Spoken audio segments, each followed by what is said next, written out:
আসসালামু আলাইকুম বন্ধুরা। আজকের এই ভিডিওতে আমি আপনাদেরকে দেখাবো কিভাবে আপনি আপনার ব্রাউজারে গুগল ট্রান্সলেট এক্সটেনশন সেটআপ করবেন। বর্তমান ইংলিশ এমন একটা বিষয় যেটা না জানলে আপনার দ্বারা কোনো কাজেই সঠিকভাবে সম্পন্ন হবে না। যেমন ধরুন আপনি ফ্রিল্যান্সিং করবেন, অবশ্যই আপনাকে ইংলিশ জানতে হবে। আপনি ডিজিটাল মার্কেটিং অথবা অনলাইন জগতে যাই করেন না কেন আপনাকে অবশ্যই ইংরেজি ভালোভাবে জানতে হবে। আর যারা জানেন না তারা অবশ্যই গুগল ট্রান্সলেট ব্যবহার করবেন এবং ইংরেজির সঠিক ব্যবহার করবেন। মূল ভিডিওতে যাওয়ার আগে আমার চ্যানেলটি যারা এখনও সাবস্ক্রাইব করেননি তারা চ্যানেলটি সাবস্ক্রাইব করে দেবেন এবং একটি লাইক দিয়ে দেবেন ভিডিওটিতে।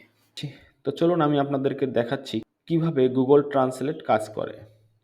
এটার জন্য আপনাকে যে কোনো একটি ওয়েবসাইটে গিয়ে আপনি যে কোনো একটা ইংলিশ লেখা বের করবেন এবং ওটাকে সিলেক্ট করবেন, সাথে সাথে দেখতেছেন এখানে অটোমেটিক এটা ট্রান্সলেট করে দেখাচ্ছে আপনাকে। দেখতে পাচ্ছেন আপনি যাই সিলেক্ট করেন না কেন এটা আপনাকে সরাসরি ট্রান্সলেট করে দেখাবে। তো এরকম যদি হয় তাহলে অবশ্যই আপনার আমার সবার জন্যই ভালো। দেখতে পাচ্ছেন আমি যেটাই সিলেক্ট করতেছি সেটাই ট্রান্সলেট হচ্ছে। এই বিষয়টাই আমি আজকে আপনাদেরকে দেখাবো।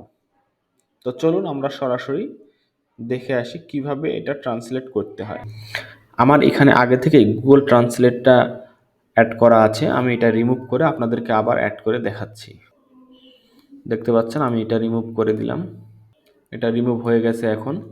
এখন গুগল ট্রান্সলেট অ্যাড করার জন্য আপনাকে যেতে হবে উপরে, দেখতে পাচ্ছেন যে এই কোনায় থ্রি ডট একটা লাইন আছে, এখানে ক্লিক করতে হবে। এখানে ক্লিক করার পর এখানে দেখতে পাচ্ছেন যে এক্সটেনশন, এটার উপর আপনার মাউস রাখলে দেখতে পাচ্ছেন ম্যানেজ এক্সটেনশন এবং ভিজিট ক্রোম ওয়েব স্টোরে। তো আমরা ভিজিট ক্রোম ওয়েব স্টোরে ক্লিক করব।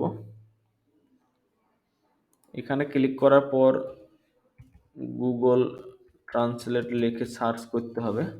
দেখতে পাচ্ছেন গুগল ট্রান্সলেট, এটার উপর ক্লিক করতে হবে। এটার উপর ক্লিক করার পর দেখতে পাচ্ছেন এখানে অনেকগুলো এসেছে, সবার উপরে দেখতে পাচ্ছেন গুগল ট্রান্সলেট যে এক্সটেনশন এটা আছে, এটার উপর ক্লিক করতে হবে। এরপর এখানে দেখতে পাচ্ছেন অ্যাড টু ক্রোম, এরকম একটা ইন্টারফেস আসবে, আমাদের অ্যাড টু ক্রোমে ক্লিক করতে হবে। এরপর অ্যাড এক্সটেনশনে ক্লিক করতে হবে। এটা ক্লিক করার পর দেখতে পাচ্ছেন আমার ব্রাউজারে গুগল ট্রান্সলেট এক্সটেনশনটা অ্যাড হয়ে গেছে। তো অ্যাড হলেই আপনার কাজ শেষ হবে, এটাকে একটু সেট আপ করে নিতে হবে। এটাকে সেট আপ করার জন্য যে উপরে দেখতে পাচ্ছেন যে একটা আইকন আছে, এক্সটেনশন আইকন, এটার মধ্যে ক্লিক করে নিতে হবে। এরপর এখানে আপনি চাইলে এটাকে পিন করে নিতে পারেন, তাহলে এটা আপনার সামনে দেখাবে, উপরে উঠে থাকবে। দেখতে পাচ্ছেন এখানে উঠে আছে। এরপর এখান থেকে থ্রি ডট লাইনে ক্লিক করে এখানে অপশনে ক্লিক করতে হবে। অপশনে ক্লিক করার পর দেখতে পাচ্ছেন যে মাই প্রাইমারি ল্যাঙ্গুয়েজ ইংলিশ দেওয়া আছে, এটা আপনাকে বাংলা করে নিতে হবে। বাংলা করে নিলাম এই জন্য যে এটা হচ্ছে যে কোনো ইংরেজি ল্যাঙ্গুয়েজের উপর আপনি সিলেক্ট করা মাত্রই এটা শো করবে হচ্ছে বাংলাতে, এটা হচ্ছে এই জন্য সিলেক্ট করা হলো।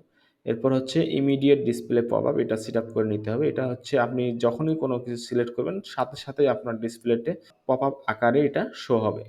এরপরে সেভ করে দিতে হবে। এখন আপনার এখানের কাজ শেষ। এরপরে এটাকে রিফ্রেশ দিয়ে আমরা আবার সিলেক্ট করি, দেখি হয় কি না। দেখতে পাচ্ছেন এখন কিন্তু সেট আপ হয়ে গেছে। তবে এইভাবে আপনারা সবাই গুগল ট্রান্সলেটটা সেট আপ করে নিতে পারেন। ভিডিওটি দেখার জন্য সবাইকে ধন্যবাদ এবং যারা এখনও আমার চ্যানেলটি সাবস্ক্রাইব করেননি তারা চ্যানেলটিকে সাবস্ক্রাইব করে দেবেন।